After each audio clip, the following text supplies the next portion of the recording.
Les riverains avaient tout tenté pour sauver un chat coincé au sommet d'un arbre, mais sans succès. Le félin a passé 5 longs jours sous la pluie et le vent, sans eau ni nourriture, jusqu'à l'intervention salutaire d'arboristes professionnels. À Galewood, quartier du nord-ouest de Chicago, des habitants avaient repéré un chat en mauvaise posture le 14 octobre dernier.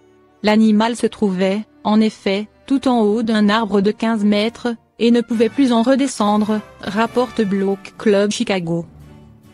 Les voisins ont appelé les secours et demandé de l'aide via les réseaux sociaux. Ils ont essayé plusieurs stratégies, pointeur laser, panier contenant une boîte de thon hissée à l'aide d'une poulie. Aucune n'a fonctionné.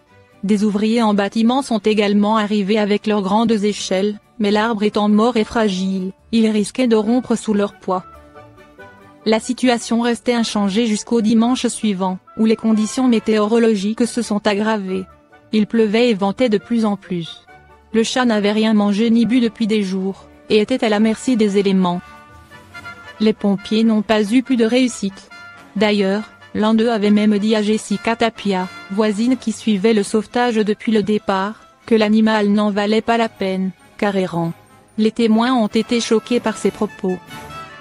Finalement, quelqu'un a eu l'idée de contacter Humberto Fernandez, propriétaire d'une entreprise d'élagage basée dans les quartiers sud de Chicago.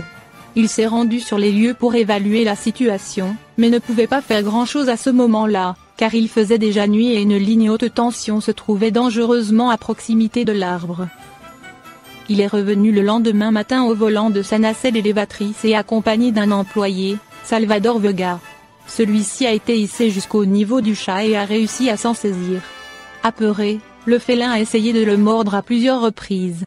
Pendant la descente, alors qu'ils étaient à 5 ou 6 mètres du sol, l'animal a réussi à lui échapper et à sauter de la nacelle, atterrissant sur l'épaule d'un témoin. Le chat a ensuite pris la fuite, mais Jessica Tapia a réussi à le rattraper et à le placer dans une caisse de transport. Lullaby, c'est ainsi qu'il a été appelé après son sauvetage, a ainsi pu être emmené chez le vétérinaire.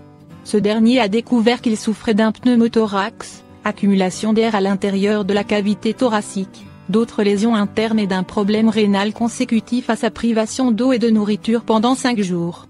Il n'avait, cependant, aucune fracture. Il est toujours sous observation. Pour sa part, Humberto Fernandez, qui a reçu de nombreux messages de remerciement pour son intervention, a indiqué qu'il ne l'avait pas fait pour l'argent et qu'il ne voulait pas être payé ou quoi que ce soit. « Mon but était juste d'aider. Je n'y avais pas réfléchi à 2 fois », a-t-il poursuivi.